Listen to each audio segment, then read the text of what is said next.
大家好，歡迎來到文昭談股論金。2021年起，恆大崩了，很多人說沒有想到，其實有人早就想到了，只是不敢說，說了也沒人信。結果呢，2萬億的債，幾百個爛尾樓盤，好幾十萬個等待收房的家庭，一夜之間美夢變成了廢墟。現在有人開始問同一個問題：比亞迪會不會成為下一個恆大？香港做空機構 GMT Research 說，比亞迪的真實淨債務可能高達3230億元，是他自己公布數字的12倍。中國政府剛剛頒布有條例，強制要求比亞迪在60天之內付清拖欠供應商的貨款。這一刀切下去，估計要逼出大約1300億元的現金缺口。與此同時，中國最賺錢的電商平台拼多多利潤突然暴跌了12%，把資本市場都嚇壞了。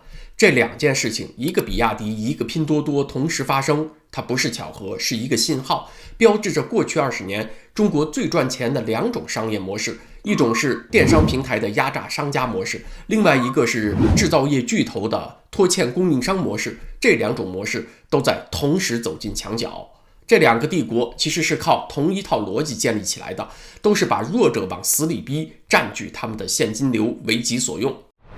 那今天我們就來說清楚這筆賬到底有多大，還有當這筆賬要清算的時候，這些巨頭們是否扛得住。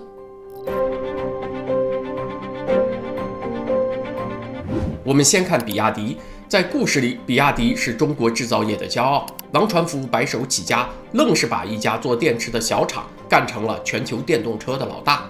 2025年，比亞迪的銷售量是特斯拉的1.38倍。這個故事你不能說它是編的，但是故事的背後還有不為人知的另一面。比亞迪帝國除了靠它的技術，靠它的銷售，還靠另外一樣東西，就是一套系統的對上游供應商的現金流榨取機制。如果你是比亞迪的供應商，你把貨給他，他不會馬上付你錢，而是讓你等。根據財務分析機構的數據，比亞迪的平均付款周期在2024年高達120幾天，大約是4個半月。各位想想看，作為一家零部件供應商，你的貨到了比亞迪的生產線上，可是你卻要等4-5個月才能夠收到款。這4-5個月你也有很多開銷啊，工人要付工資，廠房要付租金，原材料要採購。那你沒有流動資金怎麼辦呢？你只好去借，去銀行貸款，你得付利息。而這個利息呢，本來應該是由占用你資金的人來支付的，但是他沒有付，由你承擔了。有人做過估算，按照這個賬期，等於比亞迪每年從它的供應鏈占用了幾千億元的資金規模，每年省下的利息就高達70億元。70億元什麼概念啊？大概是比亞迪每年自己賣車利潤的1/3。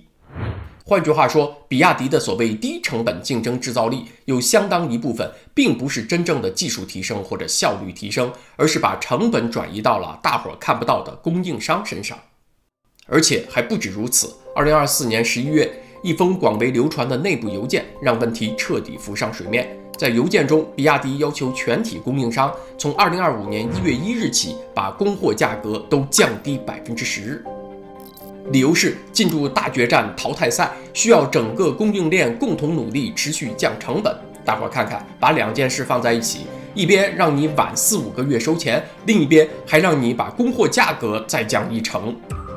那供應商怎麼活呢？有一位不願意透露姓名的零部件供應商对媒體說了這樣一句話：2年前我們的利潤還有3到4個點，現在是為了活下來，我停不下來，不敢停，只要一停下來沒活接，企業就破產了。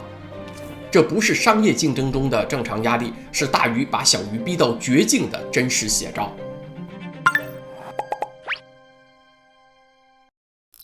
說到比亞迪的賬期問題，就必須解釋迪鏈這個東西。這是比亞迪自己搭建的供應鏈金融平台，名字就叫 D-Link。就是說，比亞迪收了供貨商的貨，但並不直接付現金，而是通過迪鏈先給對方開出一張電子應付凭證，其實就是一張數字欠條。供應商如果急等着用錢，可以拿這張欠條去銀行貼現，就是付一個折扣，提前換成現金。請問比亞迪在這個過程中付出了什麼嗎？什麼都沒有。如果供貨商急，他還得自己支付這個貼現的損失，大約是4%到5%的成本。那你現在明白這個事情過程的荒謬之處了吧？這些供應商的利潤本來就只有4到5個百分點，為了拿到本來屬於自己的錢，還得再多支付4%到5%。這套設計的天才之處就是在於，它讓一切看起來都是所謂自願的。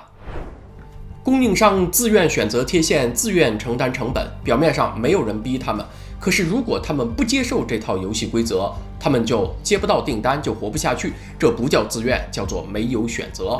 可是這套玩法的危險之處是在於，它把整個供應鏈都綁進了一個非常脆弱的金融結構裡面。只要裡面有一個環節的資金鏈斷裂，衝擊波就會迅速向上下游蔓延。前程集團的故事就是這樣一個脆斷的案例。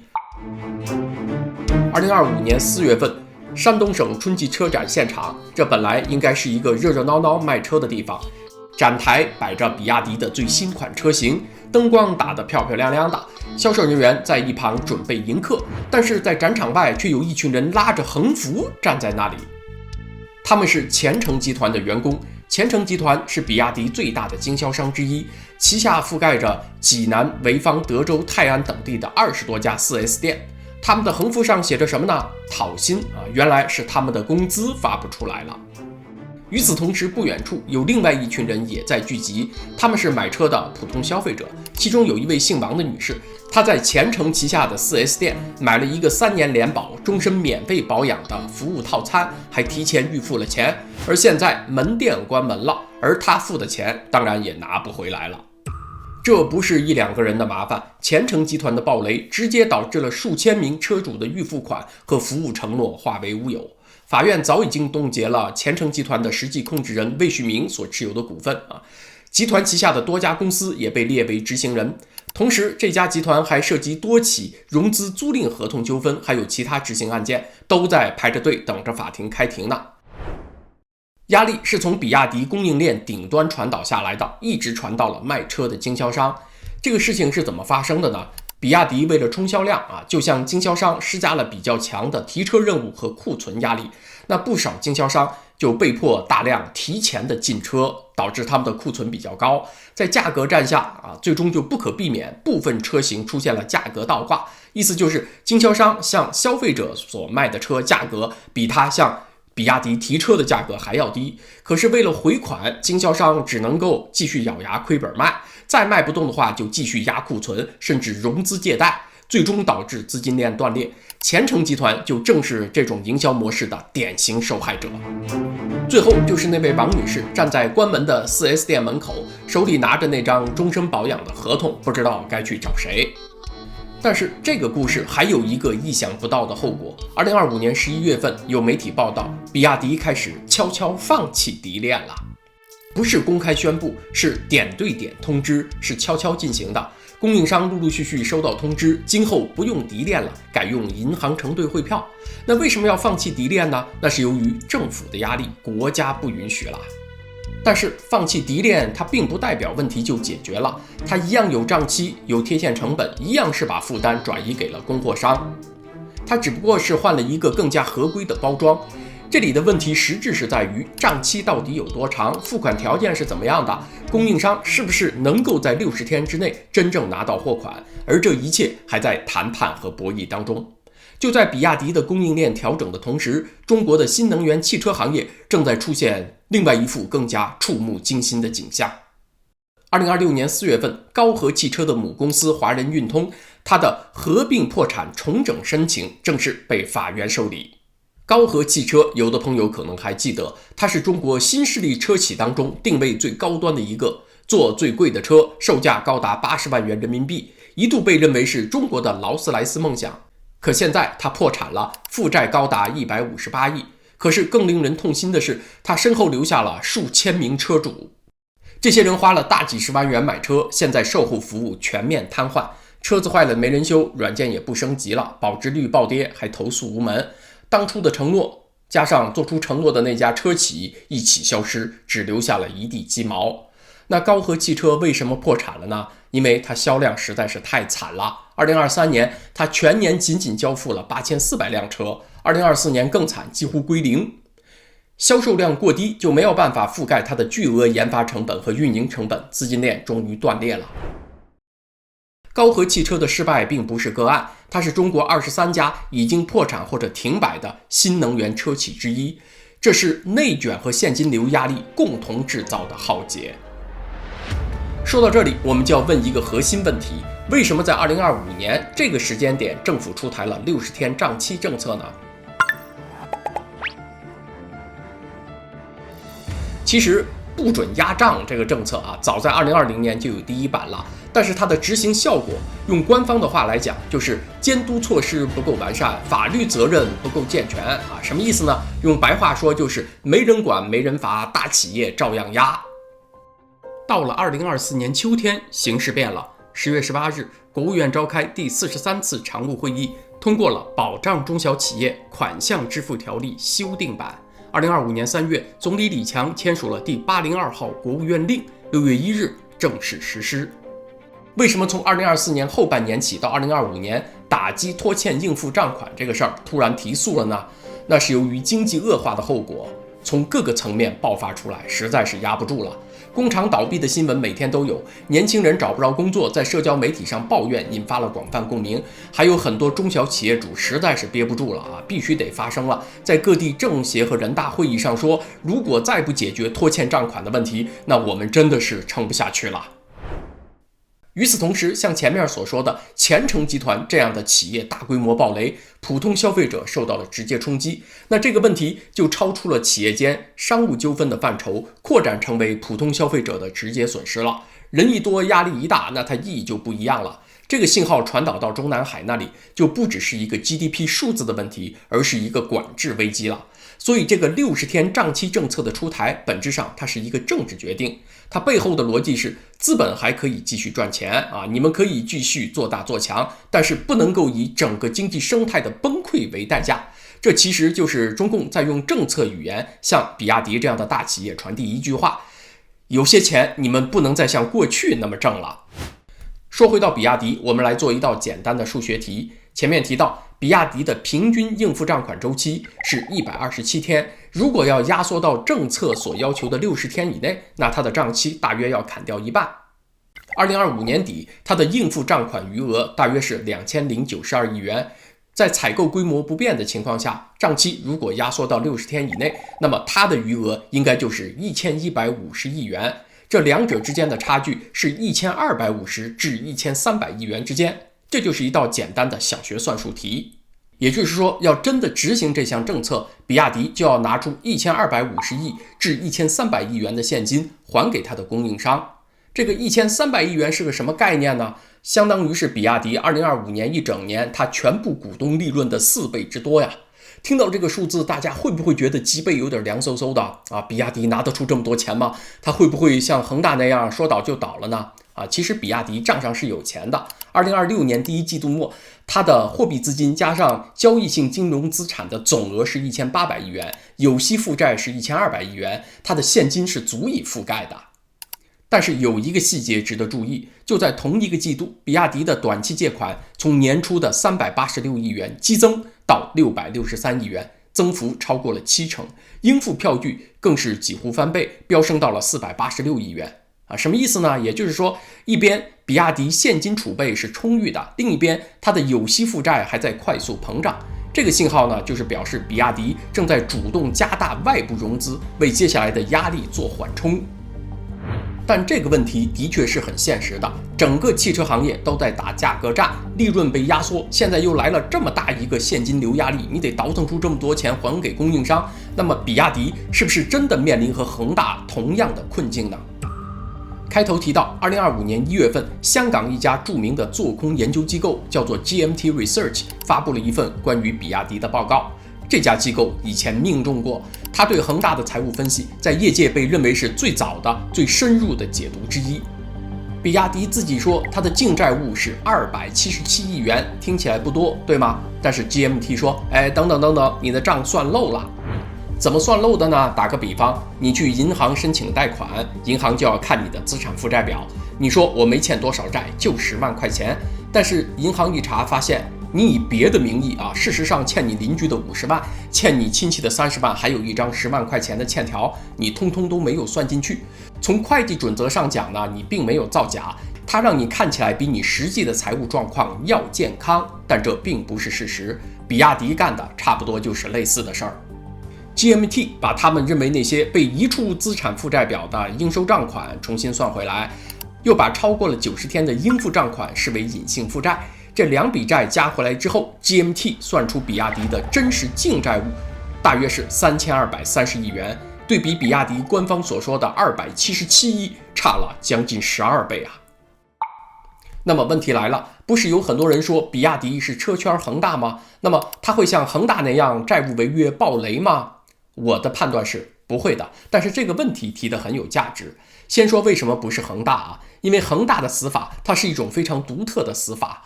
恆大它完全是靠借新債還舊債維持它的經營，它完全是靠金融市場的信心來維持的。這個信心一旦失去，那麼資金鏈立刻斷裂，因為恆大靠自身的業務壓根就沒有辦法產生足夠的現金，而比亞迪還不是這個情況。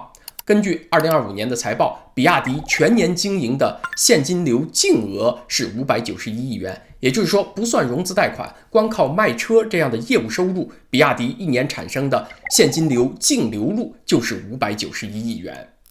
所以從財務結構上來講，比亞迪和恆大是完全不同的兩個物種。恆大就像是一個靠吸毒維持體面的人，一斷藥就立刻崩潰；而比亞迪呢，則像是一個高負荷、體力透支的運動員，他很累，壓力很大，體力透支，但是還在跑。比亞迪的問題在於，它是依靠大量的供應鏈佔款來支撐規模的，而60天賬期政策正在強制壓縮這個空間。壓縮的速度有多快呢？這裡有一個數字啊，是我認為今天所有數字裡面最有意思的一個。2025年年報顯示，比亞迪的付款賬期從2024年的127天縮短到了多少天呢？123天，縮短了4天。政策要求60天，可現實只縮短了4天。這就是政策和現實之間的差距。政府說你得給我在60天之內還錢啊，比亞迪說哦，好啊，我一定努力啊，這一努力就縮短了4天。這不是比亞迪一家的問題，而是中國的大企業在面對這類問題時共同的應對方式。表面上配合政府，實際上能拖就拖。所以比亞迪它不會像恆大那樣一夜爆雷，但是它面對的是一個更加磨人的考驗啊！一向實行了20年的有效的給它帶来競爭力的財務模式，現在行不通了，得找到替代方案。但是呢，又面臨着諸多不利條件，競爭在加劇，利潤在下滑，這條路非常艱難。那麼好，說完了比亞迪，我們接下來再說说拼多多。2026年3月份，拼多多正式公布了2025年的營收是4318億元，同比增長了10%，聽起來還不錯，是吧？但是淨利潤是993億元人民幣，同比下降了12%。很多人看到這條消息，第一反應是幸災樂禍，這家靠着壓榨商家起家的平台啊，終於也嘗到苦頭了。但是要我說呢，並沒那麼簡單。咱們先說清楚這件事情的實質啊，993億元利潤，它並不是崩潰。其實呢，這家公司仍然在賺錢，賺的還不少。現在是公司主動提前燒掉未來的利潤啊。這麼說肯定很多人不理解，什麼叫做主動提前燒掉未來的利潤呢？這個老闆瘋了嗎？他有錢不賺，還去燒錢？咱們來算一筆賬，把這背後的邏輯拆解開。拼多多官方是怎麼說的？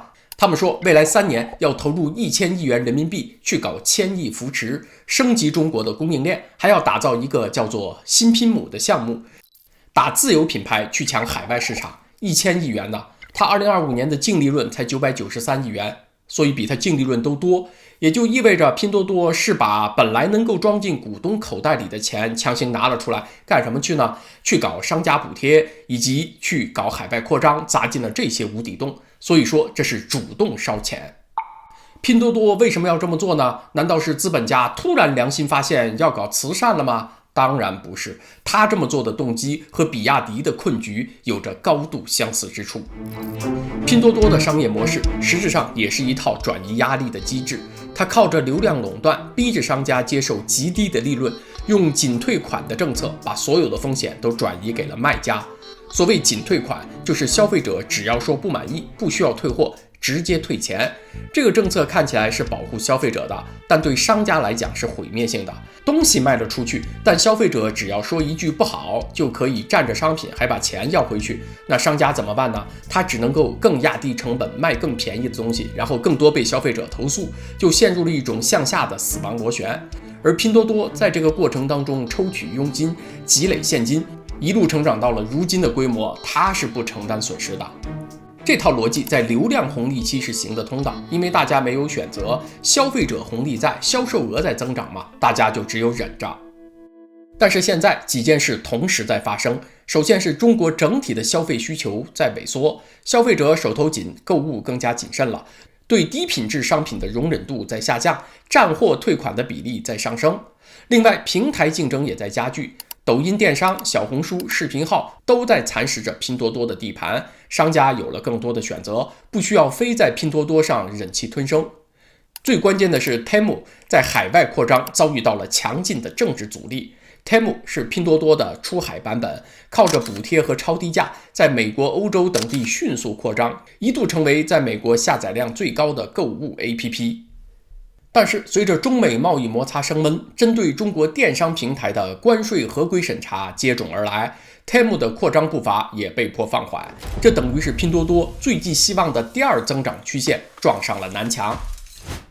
在這個背景下，所謂1000億商家扶持計劃，其實就是拼多多穩住自己國內基本盤的一個動作啊，想讓平台的生態更加健康，以後海外解凍呢，自己可以再次出發，少受一點国外消費者的投訴。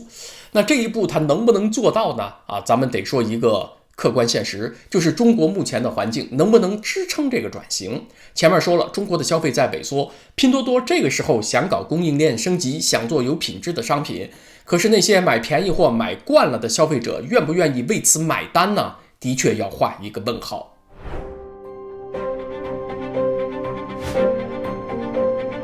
好，說到這裡，我想把所有的線索拉到一起。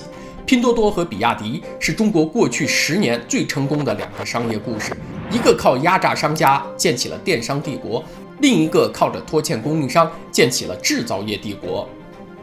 他們的共同特點是把自己的風險和成本轉嫁給了弱勢的合作夥伴。這種模式的成功，它所依賴的是一個特定的歷史時期，經濟高速增長，勞動力廉價，而且中小企業們別無選擇。在那個時期，弱勢方雖然被壓榨，但因為整體蛋糕在擴大，大伙還能忍一忍。但是現在蛋糕縮了，原本就被压榨到邊緣的中小企業也就掉落在了斩殺線之下。一個季度的賬款拖欠就可能讓他們資金鏈斷裂，一次降價的要求就可能讓他們從微利變成虧損。這就是為什麼我們在同一個時間段內看到比亞迪的供應商在哭訴，前程集团的員工在討薪，拼多多的商家在出走，全國一年汽車 4S 店減少了4000多家。所有這些事反映出的更加本質的問題是，這是一個建立在剝削上的經濟體，弱者承擔了強者本來應該承擔的壓力和風險。可是弱者他本來抗壓性就差，當他被壓垮之後，強者發現沒有這些人給自己墊底，自己也是站不住的。那麼好，今天這個話題咱們就聊到這兒，謝謝大家，咱們下回接着再聊。